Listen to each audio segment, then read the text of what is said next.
අපිල් එලියා වෙළඳපොලේ අඩුම මිලකට රුපියල් 160යි.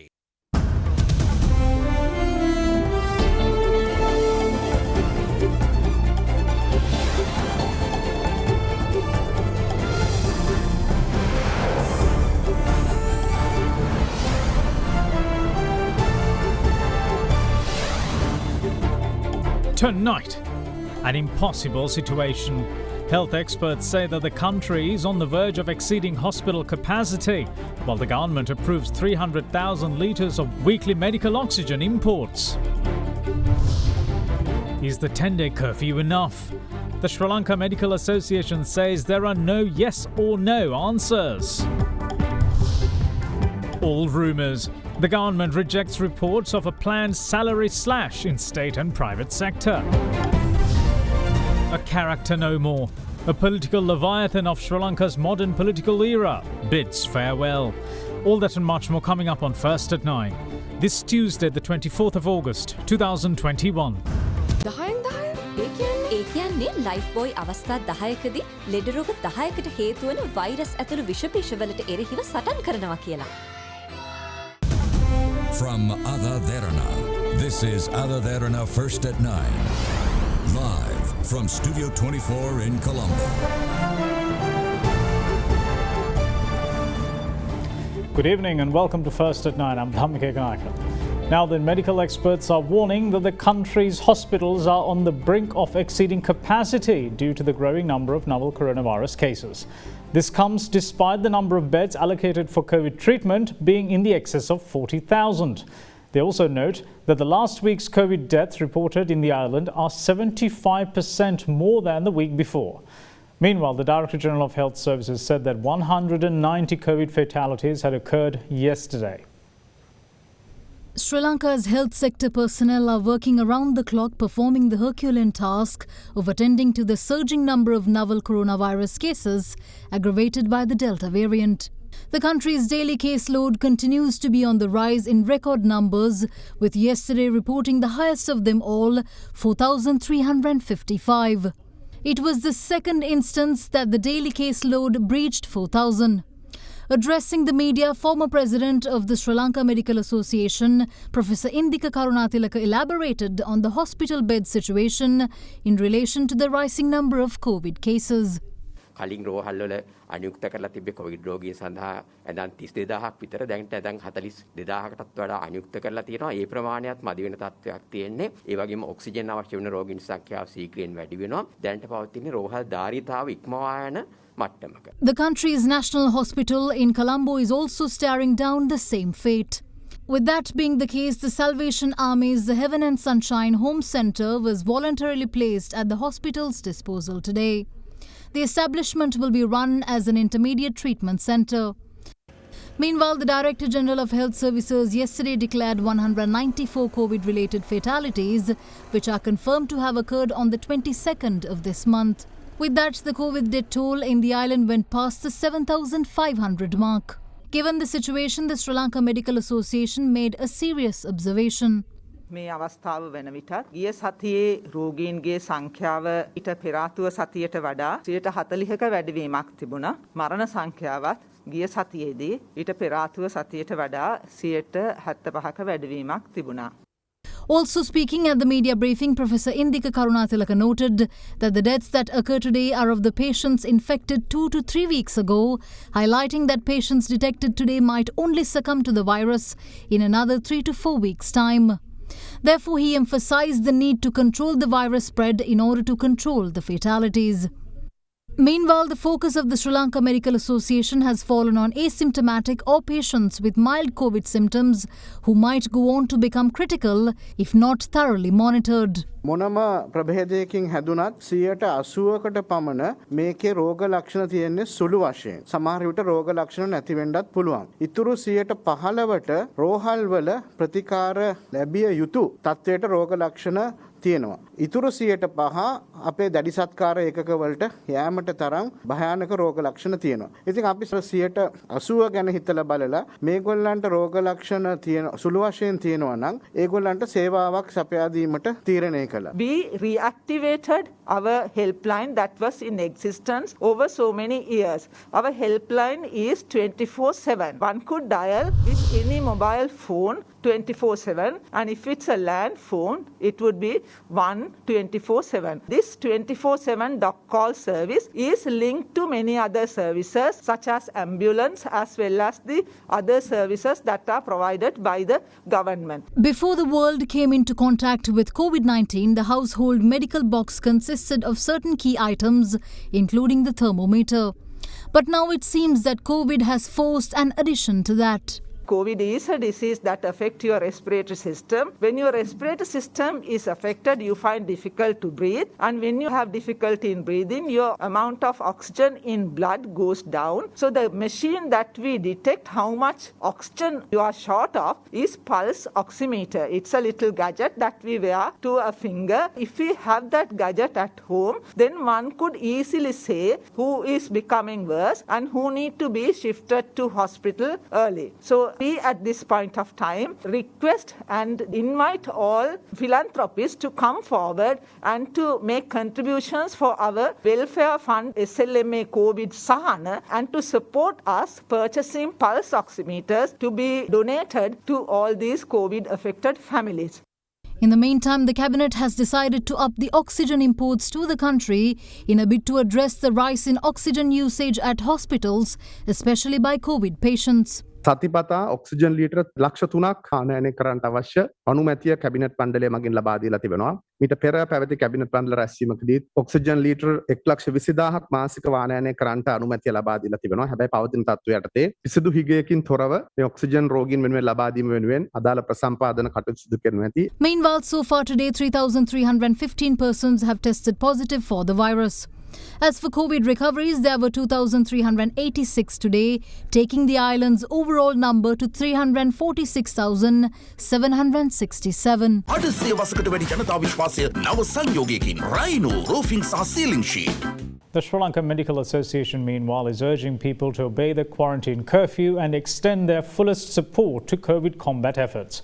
What's more, they say that there are no easy answers to the question whether the 10-day curfew is enough to curb the virus spread.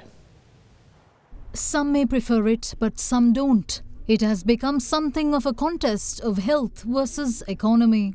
Like it or not, the curfew will be in place until the 30th of this month. Now that it is in effect, the country must ensure the core objective of its imposition, which is to drive down the number of new COVID infections by limiting people's movements, is met.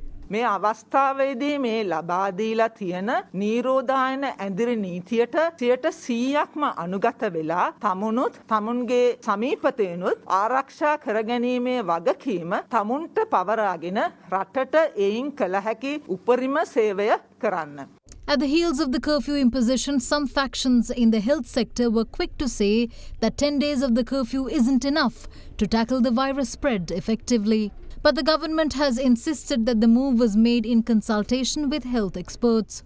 Will 10 days of lockdown deliver the desired results? The Sri Lanka Medical Association doesn't see the question as a simple one. එකට ඔව් සහ නැහැ කියන්න පුළුවන් උත්තරයක් නැහැ. අපි ඒ ගැන ලොකු අධ්‍යයනයකින් පස්සේ තීරණය කරන්න ඕන. අපි මේක සෞඛ්‍ය අමාත්‍යාංශයනොත් අපි දන්නවා එක්සිට් ස්ට්‍රැටජි කියන එකක් හදලා තියෙනවා. ඒ කියන්නේ මේකෙන් පිට වෙන ක්‍රියාව කොහොමද කරන්න ඕනේ කියන එක උපදේශ මාර්ගෝපදේශයක්. අපි සංගමයක් විදිහට එක්සිට් ස්ට්‍රැටජි කියන එක මාර්ගෝපදේශයක් හදලා සෞඛ්‍ය අමාත්‍යාංශයට ඒක යොමු කරලා තියෙනවා. ඉතින් මේ සියලු කරුණු කාරණා අරගෙන අපි හිතනවා අපි වෛද්‍ය ප්‍රජාවක් විදිහට මේක මේ විද්‍යානුකූලව සහ ක්‍රමවත්ව රට යලි විවෘත කරනවා නම් වඩාත්ම කැමැති වෙයි කියලා. Please continue to ring out from various authorities urging people to stay at home as much as possible. But despite the curfew in effect, a considerable number of vehicles were seen on the roads of Colombo, and today wasn't much different. In the meantime, with the aim of maintaining the supply of essential food items, the dedicated economic centres around the island were ordered to be reopened today and tomorrow for wholesale trade.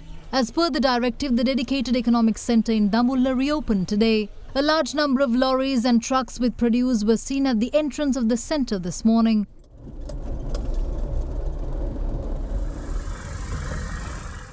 Further, the economic centre in Tambuttegama as well as Kappetipula too remained open during the day. In the meantime, the Sri Lanka Freedom Party has established a COVID-19 fund to provide equipment for hospitals. Big 3. Now, Cabinet co-spokesperson Dr. Ramesh Patirana says that the government is ready to fulfill the necessary vaccine requirements for those who are travelling overseas. Meanwhile, Sri Lanka received 1 million doses of the Sinopharm vaccine from China this morning. On the 12th of August, the Sri Lanka Army commenced a mobile vaccination program to inoculate the elderly population who are sick and unable to reach COVID vaccination centres. The program had been continuing since, and the service was availed by some senior citizens today as well. අපි කෘතඥ වෙනවා රජයේ උපරිම උත්සාහයක් දරනවා මේ එන්නත රෝගීන්ට දෙන්න. අපි දන්නවා රජයේ උපරිම උත්සාහයක් දරනවා වැඩිහිටියන්ට ප්‍රමුඛතාවය දීලා මේ එන්නත දෙන්න. Meanwhile, the Sri Lanka police, along with the Colombo Municipal Council, administered the COVID jab to 100 homeless persons on the streets of Petta. Sri Lanka's vaccine drive, meanwhile, was given another boost this morning with the arrival of 1 million more doses of the Sinopharm vaccine. That takes the total number of Sinopharm vaccines received by the country so far to 15.7 million. As of last evening, 12,129,492 persons had been partially vaccinated against COVID-19. Out of that number, 5,807,496 persons had been fully immunized. In the meantime, certain countries only accepting travellers who are immunized with vaccine brands which they have stipulated has given rise to controversy as the move continues to be criticized. Some Western countries only accept people who have had the Pfizer vaccine, despite the World Health Organization approving 6 vaccines brands for emergency use. The situation also causes problems for would-be travellers from Sri Lanka, as the island's widely used jab is the China-manufactured Sinopharm vaccine. The matter was brought up during the cabinet media briefing today, during which it was also revealed that some people are exploiting the situation to get the vaccine of their personal choice. අදාළ රටවල් වලින් ලබා ගන්නා එන්නත් පිළිබඳව බොහොම පැහැදිලි ලැයිස්තුවක් නිකුත් කරලා තිබෙනවා. එහිදී ප්‍රතික්ෂේප කරන ලැයිස්තුවක් පිළිබඳව සඳහනක් නැහැ. එම නිසා අදාළ කරුණු සියල්ල සැලකිල්ලට අරගෙන එම රටවල තත්ත්වයන් පිළිබඳව සැලකිල්ලට ගැනීමෙන් විදේශගත වීමට නියමිතව සිටින 8000කට අධික ප්‍රමාණයකට එන්නත් ලබා දීලා තිබෙනවා. ඒ වගේම තමයි විදේශගත වීමට නියමිතව සිටින සිසු දරුවන් විශාල පිරිසකටත් අදාළ රටවල් පිළිබඳව අවධානය යොමු කොට එන්නත් ලබා දීලා තිබෙනවා. මෙහිදී තවත් සැලකිල්ලට ගත යුතු කරුණක් තමයි බලාපොරොත්තු වන එන්නත සමහරක් වෙලාවට ශ්‍රී ලංකාව තුළ ප්‍රමාණවත් වශයෙන් ලබා ගැනීමටත් ටික කාලයක් ගත වෙනවා. එහිදී සියලුම කරුණු සැලකිල්ලට අරගෙන පුළුවන් උපරිමයෙන් එම යුතුයකම් අවශ්‍යතාවයන් ඉෂ්ට කරන්න රජය බැඳිලා සිටිනවා. එහිදී අපි විශ්වාස කරනවා අනෙකුත් රටවල් පිළිබඳව මේ කාරණය බොහෝ විට ඉල්ලුම් කරුවන් සඳහන් කරන කාරණය හා නැවත පසුවිපරම් කිරීමේදී අදාළ රටවලින් එවැනි නියාමනයක් පනවා නොමැති බවට පැහැදිලිව වාර්තා වෙලා තිබෙනවා. ඒ නිසා සමහරක් විට සමහරක් ඉල්ලුම් කරුවන් විශේෂිත හේතුවක් මත සමහර එන්නත් බලාපොරොත්තු වන බව පෙනෙනවා. හැබැයි ඔවුන් ගමන් කරන්නට බලාපොරොත්තු වෙන ගමනාන්තයේ රටෙන් එවැනි විශේෂ ඉල්ලීමක් කළ නැති බවට ඉතාම පැහැදිලිව සෞඛ්‍ය අංශ දන්වලා තිබෙනවා. ඒ නිසා ඒ සියලුම කරුණු සැලකිල්ලට අරගෙන අවශ්‍යතාවය පරිදි කටයුතු ඉෂ්ට කළ දෙන්න රජය බලාපොරොත්තු වෙනවා. In the meantime, an immunology expert had warned that a coronavirus super variant worse than COVID-19 could emerge next year, where unvaccinated people are at risk of becoming potential super spreaders. Speaking to Swiss German language newspaper Blick, Professor Dr. Sai Reddy of the Federal Technology Institute, ETH Zurich, has said that a combination of existing strains could result in a new and more dangerous phase of the pandemic. He warned that COVID-22 would be even worse than what we are experiencing now. As a result, multiple vaccinations will need to be prepared over the next few years as the world continues to fight the evolving threat and maybe for the rest of our lives. The scientist said due to the likes of Delta, this is no longer COVID-19 and warned that anyone refusing to get jabbed will be infected at some point. Professor Reddy said that all children should get vaccinated because there is enough evidence to show the jabs are not a threat to under 12s. In other local stories, the Cabinet of Ministers has decided to locally source organic fertiliser whilst also importing organically deriving nutrients on the interim until the local organic fertiliser production catches up with the demand. A sum of over 3.5 billion rupees has been allocated for organic fertiliser purchases from local producers. During the Cabinet media briefing today, the government also vehemently denied rumours of a planned salary slash in the state and private sector. With that, here's a roundup of the cabinet decisions. A report had been submitted to the cabinet about the number of vehicles belonging to government establishments. It says that there are 82,194 vehicles under government institutions, including the ministries, state enterprises and provincial councils and local government institutions. Out of them, 76,661 vehicles are in running condition, while 5,533 vehicles are not. With that being the case, Cabinet spokesperson Dallas Alahaperuma explained what the government intends to do about them. Cabinet මණ්ඩලය තීන්දුව කරා අලුත් වැඩියා කළ හැකි සියලුම වාහන රජයේ ආයතන ලව්වා අලුත් වැඩියා කරන්නට උදාහරණයක් කොළොන්නාව රජයේ කර්මාන්ත ශාලාව තියෙනවා ඒ වගේම රජයේ සතු තවත් එවැනි ආයතන රාශියක් තියෙනවා එවැනි ආයතන ලව්වා අලුත් වැඩියා කටයුතු කරන්නට අලුත් වැඩියා කිරීමට නොහැකි වාහන විශේෂයෙන්ම අපේ රටේ වෘත්තීය පුහුණුව මෝටර් කාර්මික විද්‍යාව සම්බන්ධයෙන් අධ්‍යයනයක යෙදෙන රටපුරා ඉන්න වෘත්තීය පුහුණු මධ්‍යස්ථානවල දරුවන්ගේ පරිශීලනය සඳහා ඒ ලබා දෙන්නටත් තීන්දුවක් ගනු ලැබුවා. Meanwhile, on the prospect of replacing the existing vehicle fleet of state institutions with all electric or hybrid vehicles, the cabinet spokesperson had this to say. වර්තමාන රජයේ ප්‍රතිපත්තියත් ජනාධිපතිවරයා තාම පැහැදිලිව කැබිනට් තීන්දුවකුත් අරගෙන තියෙනවා. සියලු වාහන විදුලි වාහන බවට පත් කිරීමේ තීන්දුව අරගෙන තියෙනවා. ඒකට යම් කාලයක් ගත වේවි. දැනටත් කැබිනට් මණ්ඩලය ගිය සතියේ සාකච්ඡා කරා නියම ව්‍යාපෘතියක් විදියට බස් රථ 100ක් කොළඹ නගරය තුළ විදුලි බස් රථ ධාවනය කිරීම සඳහා. එය රටක් විදියට අප විසින් අනිවාර්යයෙන්ම ගත යුතු තීන්දුවක්. Another decision taken by the Cabinet of Ministers yesterday is to donate their remuneration for the month of August to the COVID-19 fund, with the intention of strengthening the funds to assist in controlling the pandemic. On the back of that, the Cabinet spokesperson also addressed rumours of a government plan to reduce the salaries of state and private sector employees. කිසිදු වෙලාවක රාජ්‍ය තුළ ඉන්න පුද්ගලික හෝ රාජ්‍යාංශයේ කිසිදු සේවකයෙක්ගේ වැටුප් කප්පාදු කරන්නට රජය කිසිම දේශපාලඥයෙක් යෝජනා කළා නැහැ. ඉල්ලීම් කළා තියෙනවා. මම දන්නවා අපි පක්ෂයක් විදියට අපි මේ කොවිඩ් අරමුදල ආරම්භ කරපු දවසේ ඉඳලා අපි ඒ සම්බන්ධයෙන් විශාල ഘോഷාවක් නොකරට මේ හැම කැබිනට් ඇමතිවරයෙක්ගේම රුපියල් 10000ක් මාසිකව අපිට පරිත්‍යාග කරලා තියෙනවා. ඊට පල්ලෙහා ඉන්න ස්තරවල ඉන්න අපේ පළාත් සභා ප්‍රාදේශ සභාවල සභාපතිතුරුන්ගේ පාවයි පරිත්‍යාගය අකණ්ඩව සිද්ධ වෙනවා පක්ෂයක් විදියට. ඒ නිසා කිසි ලෙසක කිරීමකින් තෙරපීමකින් කිසියම් අරමුදලක් හදන්න කිසිසේත් උත්සාහ ගන්නේ නැහැ. ඒ සියලු මාධ්‍යවාර්තා වගකීමෙන් මම ප්‍රතික්ෂේප කරනවා. The cabinet has also given the go-ahead to procure relevant organic fertilizer from local producers. The amount of money allocated for the local purchase of this organic fertilizer would be 3.8 billion Sri Lankan rupees. We have taken another decision few weeks ago in relation to the importation of certain nutrients that are organically derived, that is nitrogen, phosphorus and potassium. We will go ahead with those two processes, but our priority is to procure whatever the required organic fertilizer locally. That's the aim of the government, but for the interim period, till we sufficiently produce that quantity in Sri Lanka, we might have to import certain quantity of organic fertilizer. That's the nutrient enrichment from other countries. In the meantime, a report on the progress on the large-scale development projects implemented island-wide had been produced to the Cabinet by the Ministry of Finance. It says that 319 large-scale development projects, each exceeding a total cost of 1 billion rupees, is being implemented at present under 43 ministries. These projects implemented until the year 2030 have an approximate total value of 7.1 trillion rupees.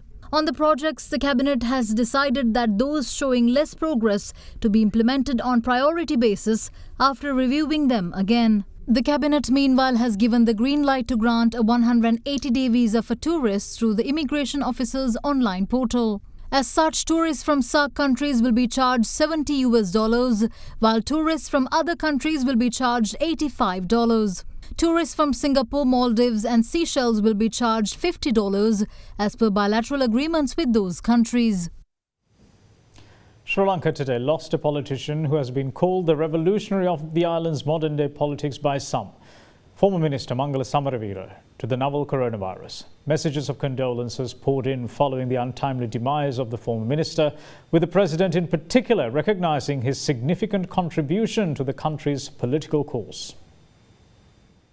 Earlier this month, former Minister Mangala Samaravira was admitted to a private hospital after contracting COVID-19 and was treated at the intensive care unit with ventilator support. After weeks of treatment for the virus, the former minister took his last breath today. Political comrades of the former minister arrived at the hospital after learning of his demise. Messages of condolences poured in for the outspoken politician, with the president, the prime minister and the opposition leader being among them.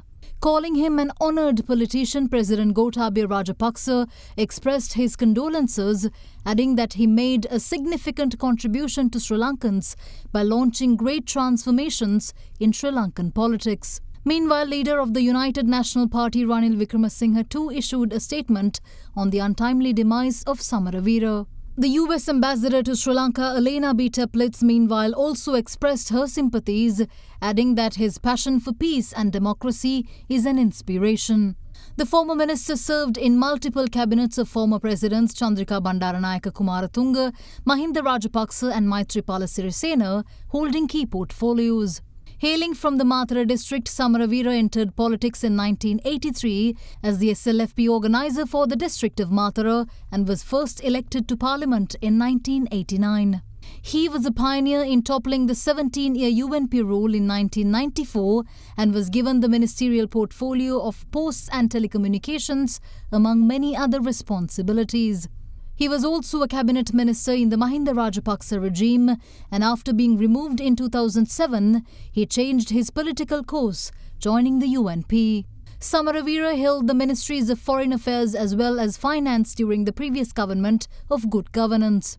It was under his tenure as the finance minister a fuel price formula was first introduced in the country. Despite being given nominations to contest in the 2020 general election, he surprised the political world by deciding not to contest. After his break from active politics, Samaravira turned heads yet again by taking on acting, where he appeared on social media platforms. Etching his name as a revolutionary in the country's political course, the former minister bade farewell today. The last rites of former Minister Mangala Samaravira was performed at the Burella Public Cemetery this afternoon in accordance with health guidelines.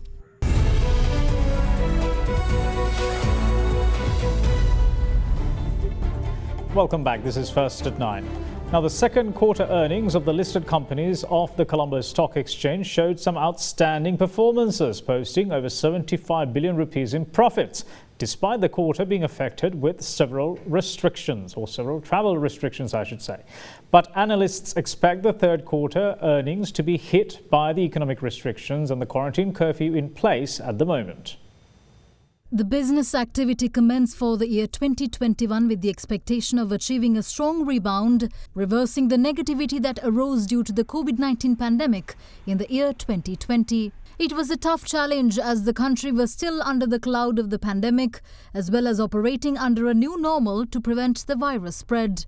However, the listed companies at the Colombo Stock Exchange has been able to end the first quarter of the year with an outstanding profit of 109 billion rupees. But at the end of April, things changed suddenly with the emergence of the third wave of COVID-19 and its rapid spread. As a result, the government imposed travel restrictions from the 21st of May until the 25th of June, only allowing essential services to operate. Despite the quarter from April to June being affected massively with a heavy spread of COVID-19 and movement restrictions, the listed companies, however, achieved a milestone by recording a quarterly earning of 75.6 billion rupees. When compared with the 35 billion rupees second quarter profit of 2020, this is an increase of 117%. Banking sector has become the highest contributor by accounting to 1/4 of the second quarter earnings. The sector recorded a profit of 18.9 billion rupees. Food, beverage and tobacco posted 13.6 billion rupees in profit and accounted for 18% of the quarterly profits.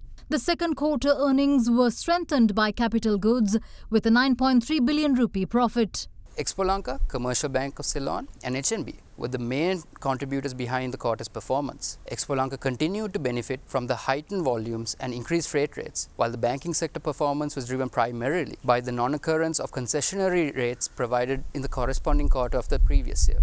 The telecommunications sector performed exceptionally well this time around, with Dialog and SLT registering earnings of 8 billion. This was mainly due to the fact that concessionary packages were provided to consumers during the lockdown last year. On the other side of things, we've seen a year-on-year increase in consumption-related services that was severely impacted by the initial lockdown last year.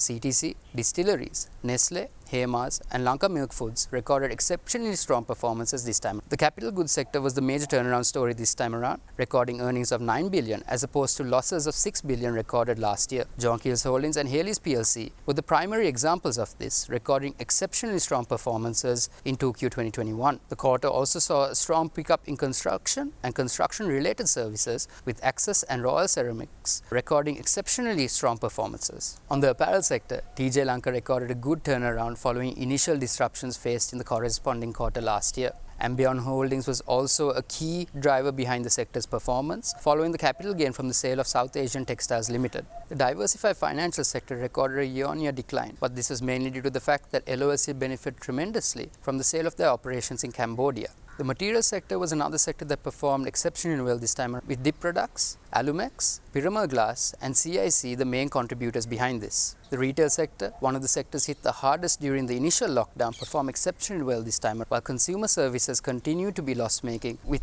lower occupancies and travel restrictions the primary causation behind this. There, however, is a curfew in effect at present, and as things stand, it is set to last until the 30th. This poses the question whether companies can continue to perform the way they have done so far this year, with the curfew weighing down on them. We expect certain sectors to continue its outperformance in the September quarter as well, such as the banking sector, which will see earnings growth stemming from an improvement in terms of loan growth, lower impairment charges given that they have made significant provisions for losses during 2020, and also an improvement or increase in terms of interest rate, pushing the margins of the banking sector higher. The transportation sector will continue to see an improvement in terms of earnings during the September quarter, given the higher freight rates, improved economic activity in the US, and also from the rupee depreciation, given that it is a 100% dollar denominated company. The other sectors which will see an improvement in terms of earnings growth will be the telecommunications sector, the apparel sector, which benefit from the increased retail activity that we are seeing in the US and Europe markets after the lockdowns being eased in those countries. The capital goods sector will also see an improvement in terms of earnings during the quarter, owing to the lower interest rates, lower losses on the tourism portfolio, and improved consumption activity on a year-to-year basis on particular sectors that they operate in. The market earnings will, however, be dragged down by certain sectors such as food and beverage, retail, which will see a significant decline in earnings, especially due to the lockdowns in place, and also materials and the construction sector, which will be affected from lower construction activity as well as supply restrictions that are prevalent at the moment. In addition, the diversified financial sector will also see a slowdown in terms of earnings. Now taking a look at the Colombo Bulls, Sri Lanka's stocks hit a fresh record high today after crossing the 8,700 mark, touching 8,815.08 points. The S&P SL20 index of more liquid stocks in the meantime gained 28.44 points to close at 3,176.40. The day's turnover was 9.9 billion rupees, well over this year's average daily turnover of 3.9 billion rupees. With that, now here's a brief report on today's market performance. Today is another day of extremely bullish market conditions. We saw the SPI spiking up by 188 points today. Similar to yesterday, there is no resistance and we are seeing a completely bullish market conditions at the moment, 2 days in a row, and we are seeing strong buying interest coming from across the board. So overall turnover levels were again just under 10 billion rupees. Even the number of transactions extremely high, 61,158 transactions during the day. Overall, the leaders in the market are again the usual set of shares, the retail favorite shares, I could name them. Today the turnover is much more spread out than usual. We are seeing diversified financial sector and capital goods sector counters gaining momentum more than usual today. And that's it from all of us here at First at 9. Thanks for watching. Bye-bye.